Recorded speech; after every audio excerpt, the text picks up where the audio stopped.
నేను చంద్రబాబు నాయుడు గారి మీద కేంద్ర ప్రభుత్వం మీద ఒత్తిడి తెచ్చి రాయలసీమ లిఫ్ట్ ఇరిగేషన్ ఆపిచ్చిన అధ్యక్ష నా చరిత్ర ఇది, నీ నీతి గది. ఇవాళ నేను సూటిగా చెప్పదలుచుకున్న వేదిక మీద నుంచి రెండు రాష్ట్రాల మధ్యలో మంచి వాతావరణం ఉండాలని ఇప్పటి వరకు నేను సాధించిన విజయాన్ని కూడా నేను చెప్పుకోలేదు అధ్యక్ష.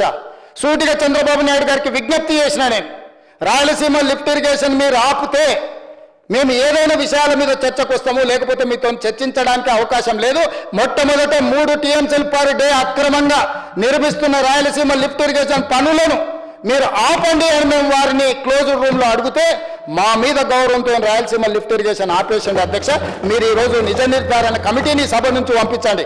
కూనంనేని సాంబశివరావు గారిని, అక్బరుద్దీన్ ఓవైసీ గారిని, బీజేపీ మహేశ్వర్ రెడ్డిని ఎవరిని కమిటీ చేస్తారో, ఇంక్లూడింగ్ బీఆర్ఎస్ మాజీ సాగునీటి పారుదల శాఖ మంత్రులు ఇద్దరు ఉన్నారు, చంద్రశేఖరరావు, హరీష్ రావు. వాళ్ళిద్దరు నాయకత్వాన్ని ఎవరినో ఒకరిని పెట్టి రాయలసీమ లిఫ్ట్ ఇరిగేషన్ పనులు ఆగినాయా లేదా, ఉత్తమ్ కుమార్ రెడ్డి గారు మంత్రి అయిన తర్వాత కాంగ్రెస్ అధికారంలోకి వచ్చిన తర్వాత ఆగిన వాళ్ళ నిజ నిర్ధారణ కమిటీ పంపించండి అధ్యక్ష.